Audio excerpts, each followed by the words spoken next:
आप किस तरह देखते हैं?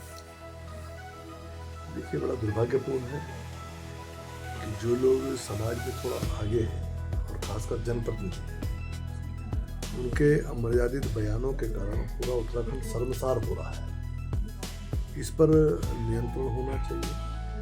और हम जब कुछ भी पब्लिक डोमेन में कोई बात करते हैं, बल्कि पब्लिक डोमेन के अगर हम सामान्य तौर पर भी कोई बात करते हैं तो उसमें शिष्टाचार रहना चाहिए, मेरा ऐसा मानना है। तो ये ठीक नहीं है। और सदन के अंदर जिस तरीके से हुआ सर, उसमें चाहे मदन बिष्ट की गालियां हों और अब प्रेमचंद की तो पूरे दुनिया ने देखी। तो उसको किसी ने जस्टिफाई तो नहीं किया।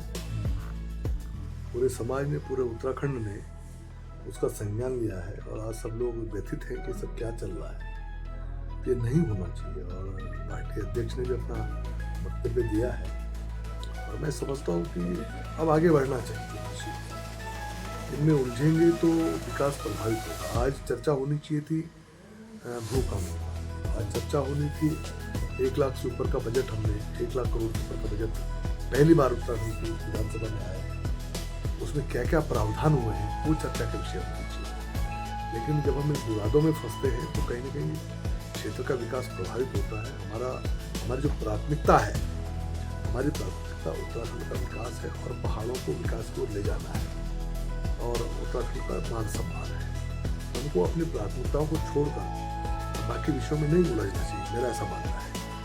तो मैं समझता हूँ कि बहुत कुछ इस पर डिबेट हो चुका है और सभी चीज़ें पब्लिक डोमेन में है। इसके बाद आगे बढ़ना चाहिए।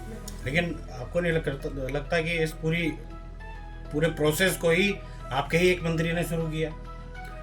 जो भी किया उसमें पार्टी ने संज्ञान लिया और पार्टी ने त्वरित कार्रवाई भी की। उसमें इस तरह होना चाहिए, संभव हो सकता है।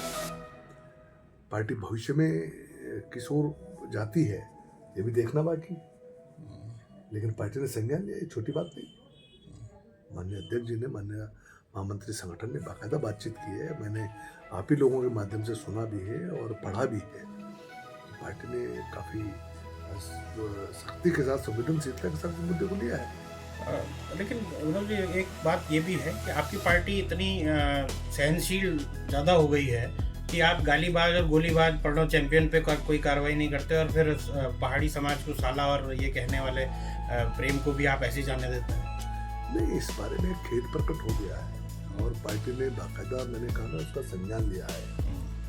और कुंवर प्रणव चैंपियन ने अगर कोई गलत काम किया है तो आज कानून तो हम ही चला रहे हैं, मेरी सरकार चला रही।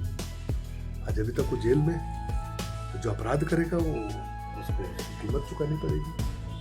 कानून अपना काम करता है। आप ऐसे कैसे कर सकते हैं कि भारतीय जनता पार्टी कुछ नहीं कर रही? मेरी सरकार अपना काम कर रही है, मेरी पार्टी अपना काम कर रही है। अच्छा, आपको लेकर भी राज्य आंदोलनकारियों में थोड़ा गुस्सा देखने में आया। जब हम उनसे बातचीत हुई तो कई महिलाओं ने कहा कि खंडूरी की बेटी जो है वो विधायक को रोकती हुई अगर वो पहाड़ी समाज को लेकर वो कर रहे थे। वहीं जो हमारे आंदोलनकारी थे, जो लिखित आंदोलनकारी हैं, वो वहाँ पर विरोध नहीं किया उन्होंने, ना उनके बयान आए। देखिए, सदन की अपनी मर्यादा होती है।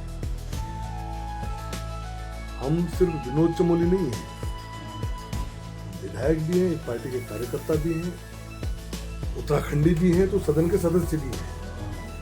सदन में कुछ भी अब मर्यादित हो रहा है तो उसको रोकने का काम अध्यक्ष का है, वो अपना काम करता है। वहाँ पर कोई विषय हमारे लिए आता है, हम उसकी बात करते हैं। और ये इत्तेफाक रहा कि जब ये विषय चला है, ये मुद्दा था, मैं सदन में था भी। मैं होता तो शायद उसको संभालने की कोशिश भी करता, जितना मर्यादित रहते हुए, सदन के जो मूल्य हैं उसके अंदर रहते हुए मैं प्रयास करता किस तरह की स्थितियाँ न हो। लेकिन मैं उसमें था नहीं। लेकिन उसके बावजूद सबने अपनी भूमिका निभाई है। अब सदन से हम एक तरफा मैसेज तो नहीं दे सकते। सदन में चीज़ों को व्यवस्थित करने का काम होता है, बैलेंस करने का काम होता है। तो ये भी आप समझें कि जो अध्यक्ष कुर्सी पर बैठी हैं वो हमारी अपनी बेटी है और अगर उसने वहाँ पर बैठकर कुछ कहा है तो उसकी जिम्मेदारी थी, एक अध्यक्ष होने के नाते उसने वो निभाया। तो इसको अन्यथा नहीं लेना चाहिए। हम लोग अपने लोगों को टारगेट करके, और अगर उसको गलत दिशा को में मोड़ेंगे तो हम स्वयं में कमजोर हो जाएंगे। तो हमको हमको अपने लोगों को भी प्रोटेक्ट करना चाहिए। ये मेरा अनुभव बोलता है। हम छोटी छोटी बातों को अपने लोगों को टारगेट करने लग जाए। नहीं, यहाँ अपने आप किसको कह रहे हैं? प्रेमचंद अग्रवाल? रितु खंडूड़ी हमारी नहीं है। नहीं, रितु नहीं है तो बता दो। वो जनरल की बेटी है जिसने देश के लिए वर्षों वर्ष काम किया है। इस उत्तराखंड को बहुत कुछ दिया उस आदमी ने।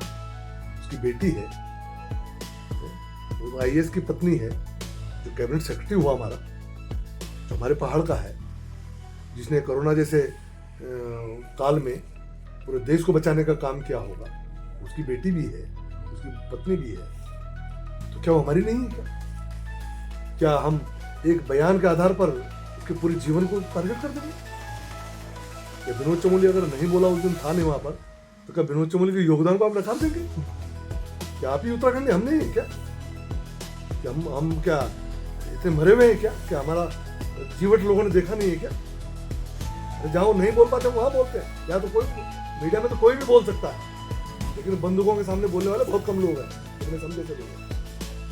तो उसको नकार देंगे? नहीं हो सकता। अगर आप ऐसा करेंगे तो फिर उत्तराखंड के साथ आप अन्याय करेंगे। एक जो ये पहाड़ मैदान की जो बातें लगातार सोशल मीडिया और इन तमाम चीज़ों में जारी है, आपको नहीं लगता कि अब थोड़ा बंद अब खत्म होना चाहिए? मैं पहले ही बोला ना, इस विषय को समाप्त करें। जितना पब्लिक डोमेन में आना था, जिसने अपनी प्रतिक्रिया दे दी, अब विकास को और आगे बढ़े। अब पहाड़ गीतों के बारे में काम करें, जो भू कानून उस पर चर्चा करें, उसमें जो अच्छाई है उसको सराहे, कुछ कमियां दिखाई पड़ती हैं तो उसको सामने लाए, ताकि आगे भविष्य में, मैंने कहा है कि इसमें अभी बहुत गुंजाइश है काम।